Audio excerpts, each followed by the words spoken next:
Jumpa lagi kita di channel Kantor Hukum Benteng Keadilan.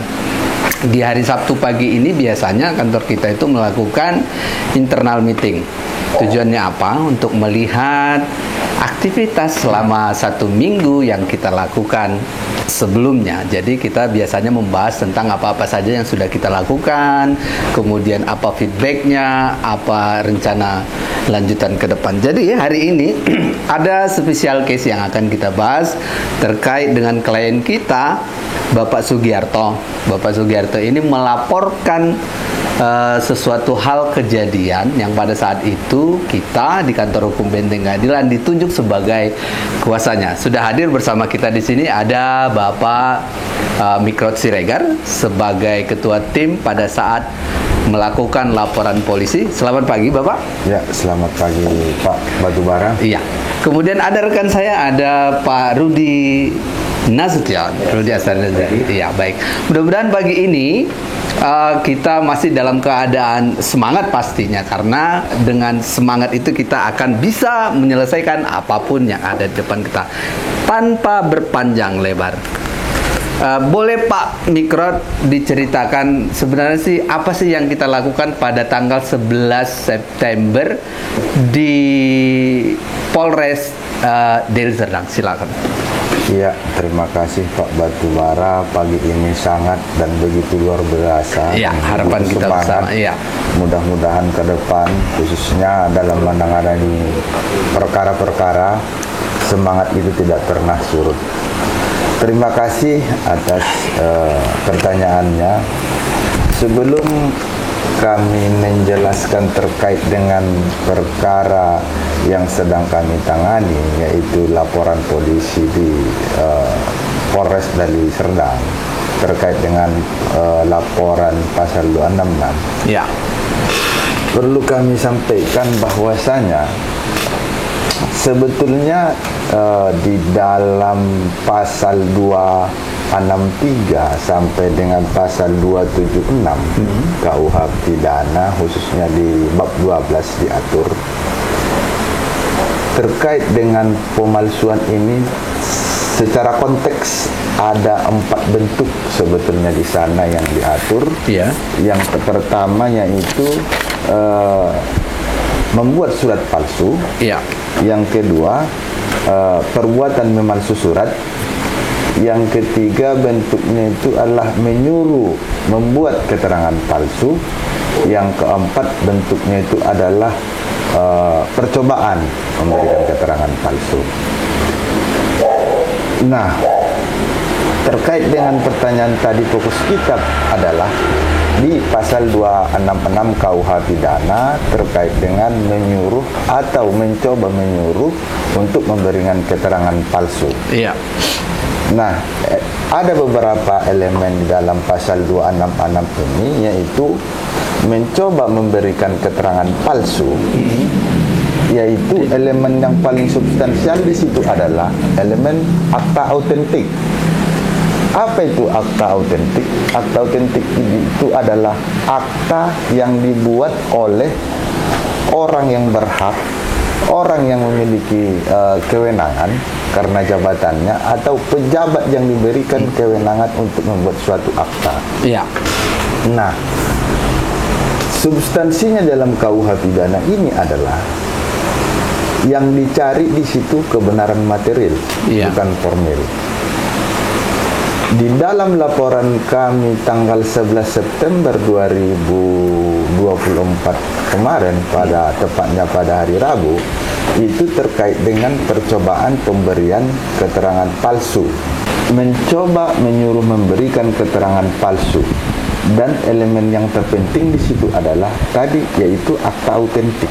Ya. Nah, di dalam perjalanan case yang kami laporkan itu adalah di mana klien kami di tanggal 10 September itu oleh inisial NR, ya, itu sebagai kawan klien kami pada saat itu membujuk bahkan mengiming-imingi agar kemudian klien kami atas nama Sugiarto ini mau memberikan suatu keterangan maupun pengakuan sesuatu hal yang dia sendiri tidak mengetahui bahkan memahaminya apa yang akan diberikan keterangan. Iya.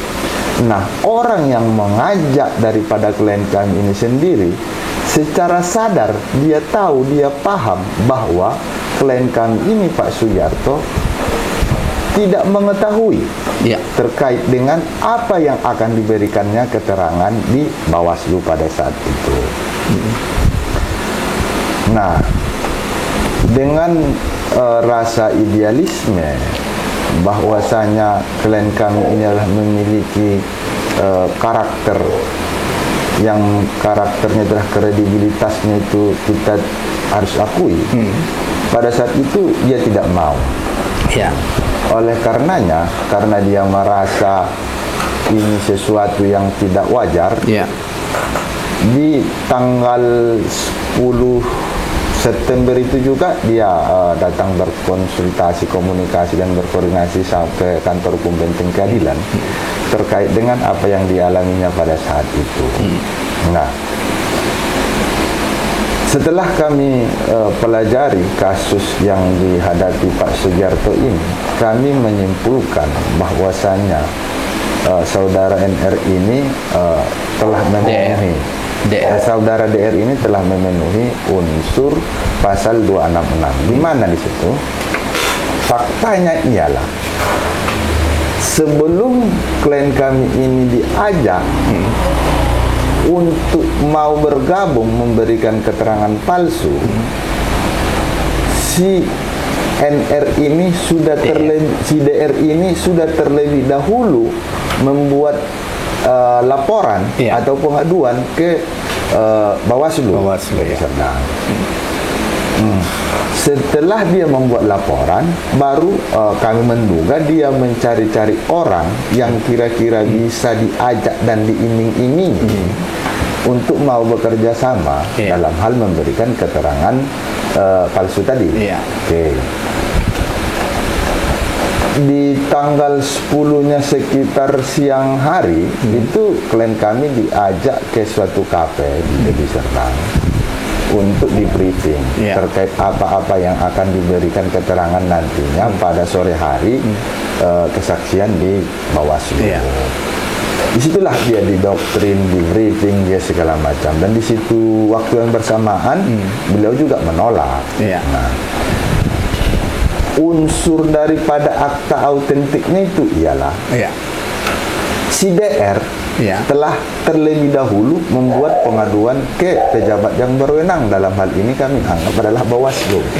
Tentu di dalam pemberian keterangan dia di laporan pengaduan dia, kami menduga dia telah menjelaskan dan menyatakan kepada Bawaslu pada saat itu saksi yang mengetahui dan memahami terhadap objek kasus yang dilaporkan itu adalah klien kami Sugiarto. Padahal dia dengan sadar tahu bahwa klien kami ini sesungguhnya dia tidak tahu dan tidak paham dengan objek aduan yang disampaikan oleh saudara DR. Baik, tadi kan kita sudah ketahui bersama bahwa memang saudara inisial DR ini telah melakukan laporan kepada pihak Bawaslu. Kemudian pada laporan tersebut dia akan mempersiapkan saksi. Nah, di sini saudara Sugiarto terpilih menjadi orang akan disetting menjadi saksi dalam di Bawaslu nanti, memberikan kesaksian. Tetapi yang mau saya pertanyakan adalah bahwa si Sugiarto ini kan belum melakukan apa yang disuruhkan oleh saudara DR tersebut, Pak. Masih percobaan, belum melakukan. Bagaimana itu, Pak? Nah, makanya dalam laporan polisi yang kami sampaikan ke Polres Deli Serdang itu, yang menjadi terlapor di situ adalah orang yang menyuruh. Baik, saudara DR saudara DR. Iya. Dia telah melakukan dugaan perbuatan pidana itu, di mana dengan adanya panggilan undangan klarifikasi kepada klien kami, artinya dia telah melakukan perbuatan memberikan keterangan palsu. Di mana kalau seandainya si DR ini belum memberikan percobaan keterangan palsu itu di Bawaslu pada saat itu, saya kira undangan klarifikasi dari Bawaslu tidak akan terjadi ya. Tidak akan terjadi. Oke. Baik, saudara, dalam bincang pagi ini di Saturday Morning, kita di kantor hukum Benteng Keadilan biasa melakukan hal-hal ini untuk menyegarkan, kemudian memberikan capacity building di internal kita.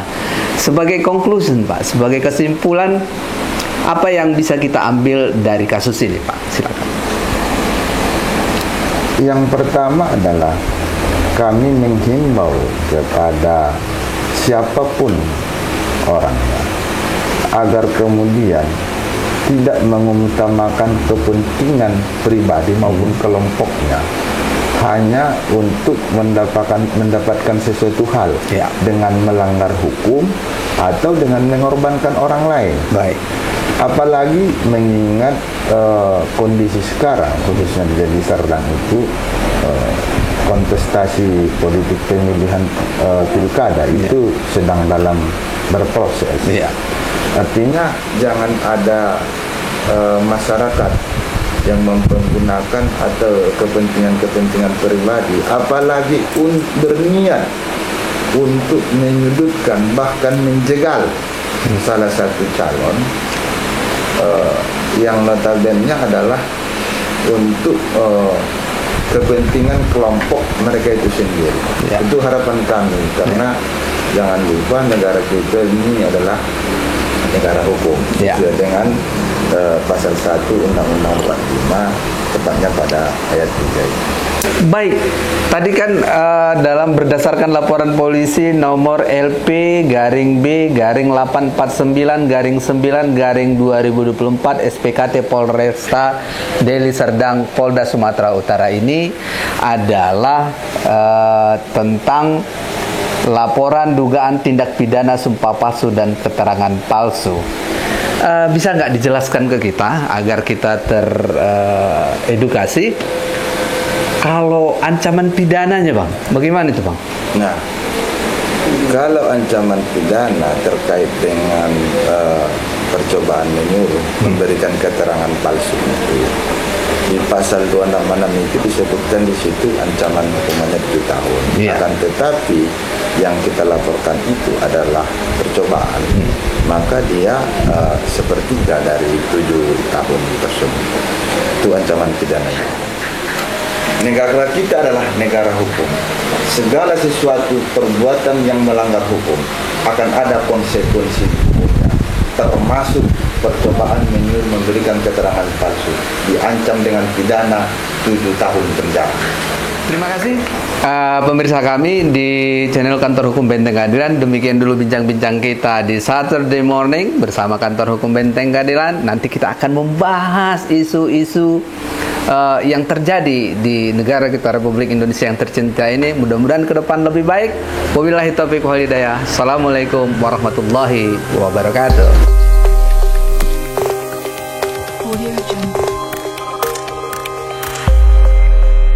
Audio Jungle.